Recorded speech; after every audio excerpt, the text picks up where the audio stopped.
नमस्कार, आप देख रहे हैं हल्ला बोल टीवी। मैं हूं सुशील कुमार सिंह। पूर्व केंद्रीय मंत्री आरके सिंह नई पार्टी बनाने जा रहे हैं, लेकिन चुनाव के बाद पार्टी बनाने की जो धुन है ये क्या बताता है, आइए जानते हैं हल्ला बोल टीवी के editor in chief Deepak Sharma से। बिल्कुल सही कहा आपने सुशील जी कि अमूमन चुनाव से पहले या चुनाव से 1 साल पहले 6 महीने पहले पार्टियां बनाई जाती हैं, लेकिन राजकुमार सिंह उर्फ आरके सिंह जो पूर्व आईएएस अधिकारी रहे हैं, वे तो चुनाव के बाद पार्टी बनाने जा रहे हैं।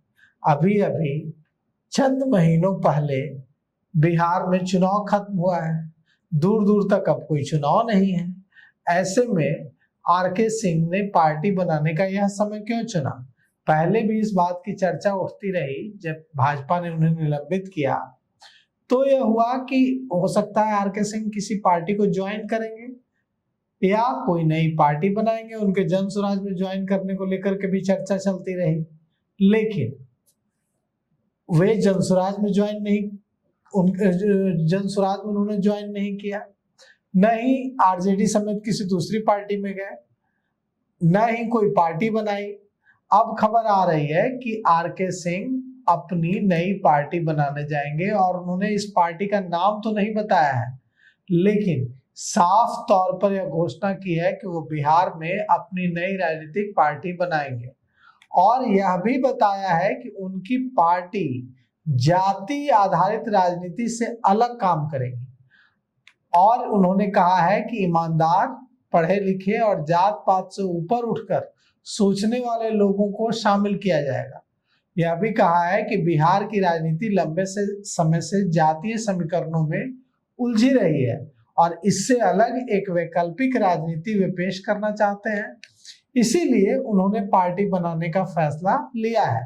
हालांकि उन्होंने अभी तक अपनी पार्टी का नाम नहीं बताया है, लेकिन यह जरूर बताया है कि जल्द ही वो अपनी पार्टी बनाएंगे और इसके नाम का ऐलान भी करेंगे। अब सवाल यह उठता है कि अगर आरके सिंह पार्टी बनाते हैं तो यह पार्टी बिहार की राजनीति में कितनी सफल होगी। हम देख सकते हैं, अगर हम पिछले अनुभवों को देखें तो कई पूर्व अधिकारी, कई फिल्म स्टार्स ने पार्टी बनाने की कोशिश की, हासिल क्या हुआ सामने है। यहाँ तक कि इतने बड़े रणनीतिकार प्रशांत किशोर ने भी पार्टी बनाई, जन स्वराज, और पूरे बिहार में कहा गया कि उसका इम्पैक्ट भी हो रहा है, लोग सुन भी रहे हैं, ध्यान भी दे रहे हैं प्रशांत किशोर पर। प्रशांत किशोर की रैलियों में भी अभूतपूर्व भीड़ जुटी, जहां प्रशांत किशोर गए वहां उनको सुनने के लिए जन सैलाब उमड़ा, लेकिन चुनाव का रिजल्ट क्या हुआ देखिए, उनको 0 सीटें हुई। तो ऐसी स्थिति में राजकुमार सिंह, आरके सिंह क्या कमाल दिखा पाएंगे, इसको लेकर अभी कोई टिप्पणी नहीं की जा सकती है, लेकिन जो पास्ट का जो एक्सपीरियंस बता रहा है वो बहुत अच्छा नहीं है। कई नेताओं ने पार्टी खड़ी करने की कोशिश की, लेकिन सफल नहीं हुए। हालांकि ये जरूरी नहीं है कि कोई सफल नहीं हुआ तो आगे प्रयास न किया जाए, उनको पूरा हक है प्रयास करने का। लेकिन हम आपको बताते हैं कि अधिकारी, ऑफिसर, ब्यूरोक्रेसी से उनका भारतीय जनता पार्टी का सफर क्या रहा। भारतीय जनता पार्टी में आने के बाद विवाद भी हुए, मंत्री भी बने वो केंद्र में। 2024 में वे लोकसभा चुनाव हार गए।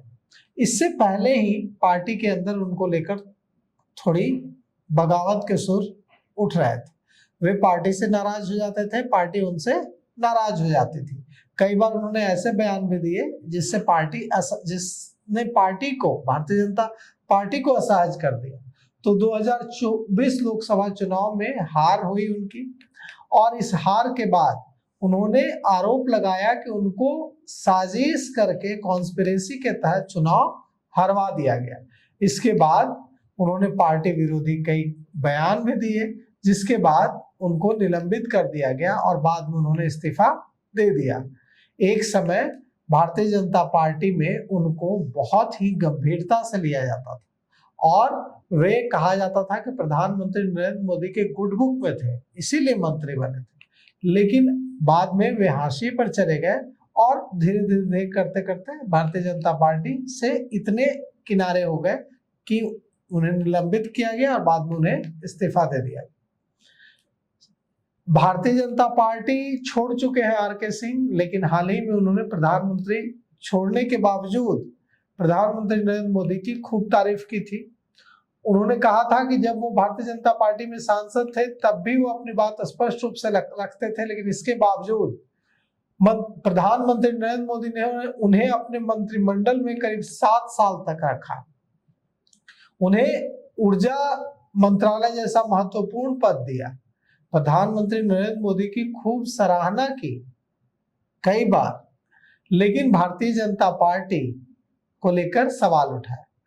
अब बिहार में सम्राट चौधरी मुख्यमंत्री बने हैं, तो वे लगातार सम्राट चौधरी को मुख्यमंत्री बनाने को लेकर भारतीय जनता पार्टी पर निशाना साध रहे हैं।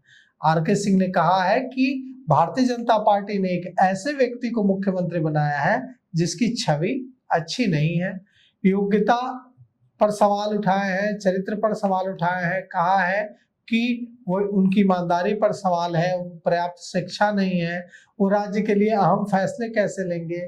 साथ ही साथ सम्राट चौधरी को राज्य का नेतृत्व सौंपने को लेकर नेतृत्व पर भी सवाल खड़े किए हैं। अब सवाल यह उठता है कि भारतीय जनता पार्टी नेतृत्व पर भी सवाल उठा चुके, मुख्यमंत्री सम्राट चौधरी पर सवाल उठा चुके। आर.के. सिंह अगर अपनी पार्टी बनाते हैं तो कौन कौन से लोग उनकी पार्टी के साथ जुड़ते हैं, कि उन्होंने लिस्ट बना रखी है पहले से कि इन जो नाराज नेता हैं उनको अपने साथ जोड़ेंगे, क्या उनकी ऐसी कोशिश है। जो भी हो, लेकिन अगर आर.के. सिंह पार्टी बना रहे हैं और वो बिहार में कुछ परिवर्तन लाने की कोशिश करना चाहते हैं तो इसके लिए उनको बधाई। तो अब देखना है आर.के. सिंह जो पहले ब्यूरोक्रेट थे, ब्यूरोक्रेसी में उनकी एक अपन अलग पहचान बनी, फिर राजनीति में, उसके बाद भाजपा में 7 साल तक मंत्री रहे केंद्र में, उसके बाद उन्होंने सुप्रीम कोर्ट ज्वाइन किया। अभी वो एक वकील के रूप में पेश कर रहे थे खुद को कुछ महीने पहले, अभी भी वकील भी हैं। अब राजनीतिक एक नया दल बनाने की उन्होंने घोषणा की है। देखते हैं कि अब राजनेता तो पहले थे ही, अब उनकी पार्टी क्या चमत्कार करती है, ये तो आने वाला समय बताएगा। तो इस पेशकश में अभी तक इतना ही। देखते रहिए हल्ला बोल टीवी। धन्यवाद।